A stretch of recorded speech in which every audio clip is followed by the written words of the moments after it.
Modern science. Countless years of research, tens of thousands of experiments, all culminating in an explosion of innovation. Humanity launched into a technological golden age.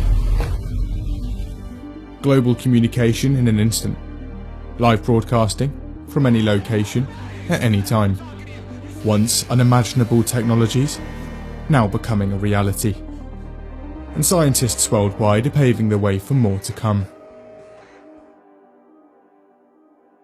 The science behind this propulsion of technology has also told us that we're living in an ever-expanding universe, filled with hundreds of billions of galaxies.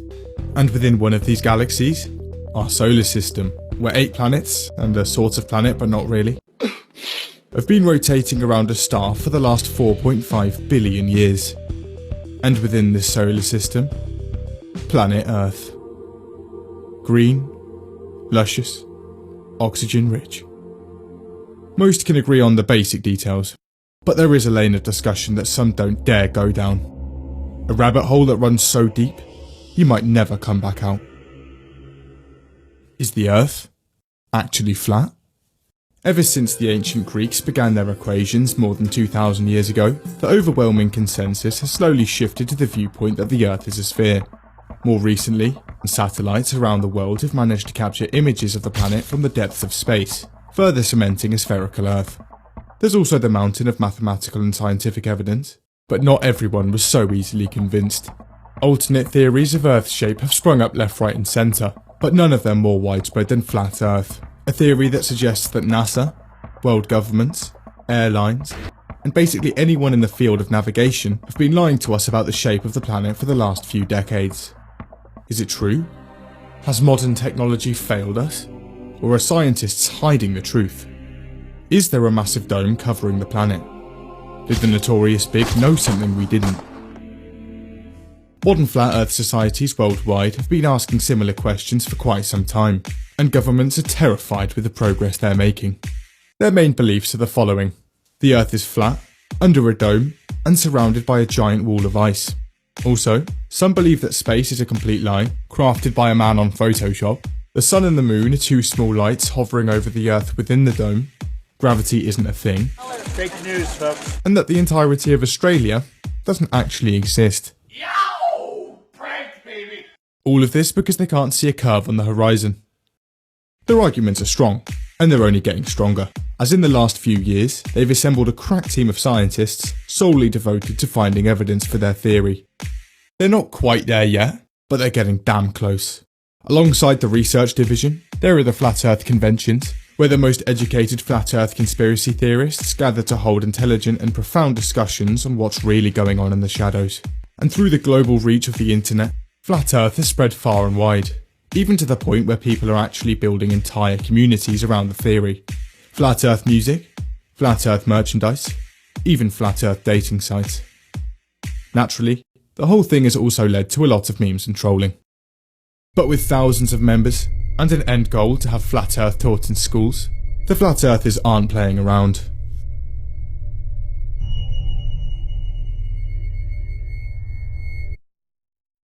Dover, the United Kingdom, the 1950s. There's a guy in town called Samuel Shenton, and he thinks the world is flat. After creating his own cosmology, he sets up the International Flat Earth Research Society in 1956, and starts spreading the word. Now, the Flat Earth Society isn't actually the first of its kind. In fact, it's heavily inspired by another Flat Earth Society founded in England in the late 1800s, but with less of a religious focus. These guys were going to prove the Earth was flat with science. Shenton would spend the next few years lecturing his theory to political groups and youth clubs. However, for some reason, his ideas struggled to catch on.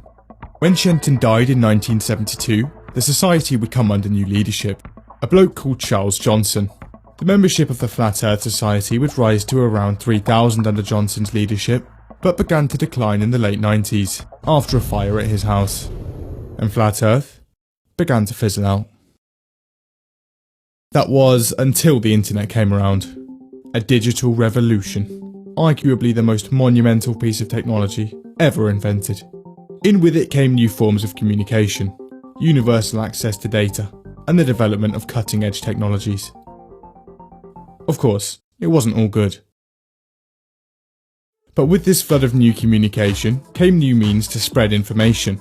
Instead of traditional network television, which was constantly under producer supervision, anyone with a laptop could shoot a video, upload it, and have it streamed directly onto someone else's computer. It didn't matter how ill-researched what you were saying was, as long as it made for a good 30-minute watch before bed, you were golden. And so, early YouTube was massive for spreading some of the more far-reaching conspiracy theories, and YouTube's algorithm actually pushed you towards them. It was in this climate that the Flat Earth Society relaunched online in 2009. And from there, it wasn't long before Flat Earth videos started to circulate on this conspiracy-driven YouTube, accumulating millions of views and luring more and more people in. Literally to the point where YouTube had to change how their algorithm works in order to curb the spread of them. But it was too late. Thousands joined, conventions sprung up, books written, articles uploaded, songs produced, tweets posted. It was everywhere. Quickly before we move on, did you know that private browsing isn't that private? A shocking revelation, I'm sure. But that's not all. If you're on a public network that's not secure, people on the same network can snoop in and see what you're up to. And that's not ideal when you're using your credit card, passwords, or are up to any questionable activities. Now that hacker's got everything he needs. Wait, what's that? NordVPN encrypts your data at the source, making it more difficult to intercept your traffic. Just hit a country, and you'll be more secure in seconds. Now, instead of stealing your credit card details, that hacker's at work. Also, access to Netflix's lineups in different countries, and no more spying from your internet service provider. No speed limit, no log policy, and if you don't like it, there's a 30-day money-back guarantee. And you can grab NordVPN at a 70% discount through the link in the description. That's $3.49 a month, plus a month free.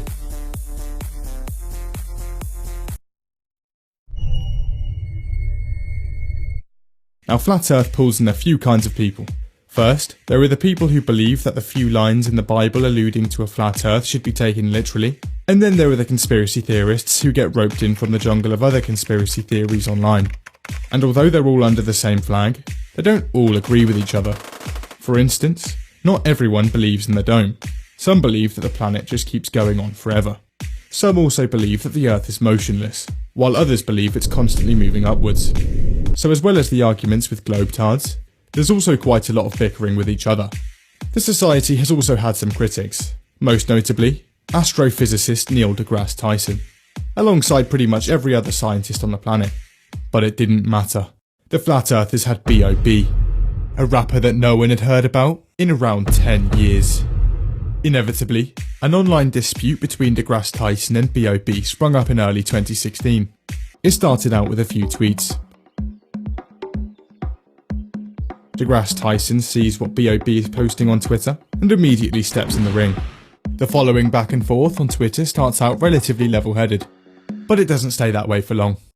The very next day, B.O.B. drops a Flat Earth diss track on Neil deGrasse Tyson, instantly proving all of his points wrong. Neil swings back with a diss track of his own. B.O.B. had had enough. He was going to prove his point. In 2017, he sets up a $1 million GoFundMe to launch a satellite into the sky and settle it once and for all. However, it doesn't quite reach its goal. Not much has happened since. Okay, so potentially millions of people have been roped into the viewpoint that the Earth's flat. But what are their actual arguments?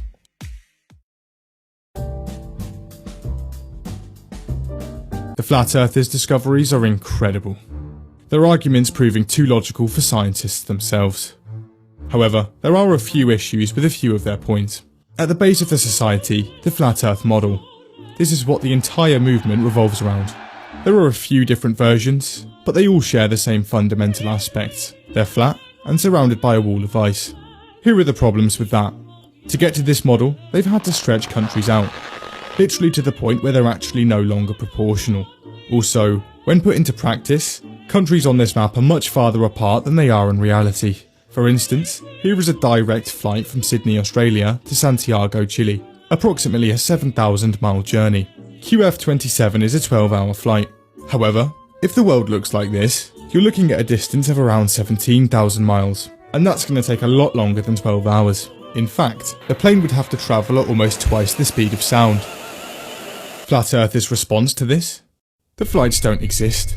The airlines are in on it, and the flights are simply unable to be booked or always cancelled a few days before. The multiple videos of people getting on these flights on YouTube are yet to be addressed. Now let's take a look at who's actually in on it. Turns out, it's a lot of people. Anyone with a reasonable knowledge of circumnavigation, governments worldwide, scientists worldwide, NASA, and the United Nations. It's even in their logo. And all of NASA's footage? CGI. In fact, Flat Earthers reckon that NASA was actually created to hide the real shape of the Earth in the first place, and is spending billions of dollars a year all in an effort to cloak the fact that we're living under a dome. Okay, so how do they explain ships disappearing over the horizon bottom first? Heat. If the sun and the moon look like this, how come solar eclipses exist? It's a shadow object that orbits the sun. Okay. Their arguments are convincing, but some members of the Flat Earth Society still weren't content, so they thought they'd conduct some research of their own.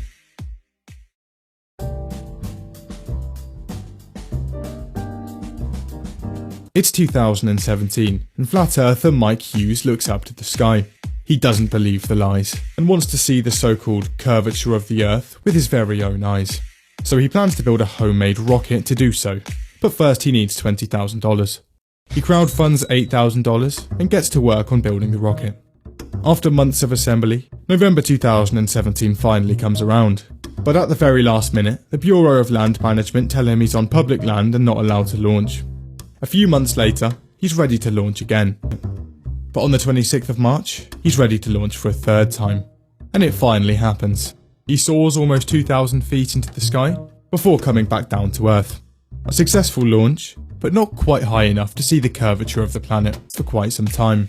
He launched a rocket reaching 1,500 feet in 2014 and set up a fundraiser for a launch in 2016, asking for $150,000, but that amassed little more than $300.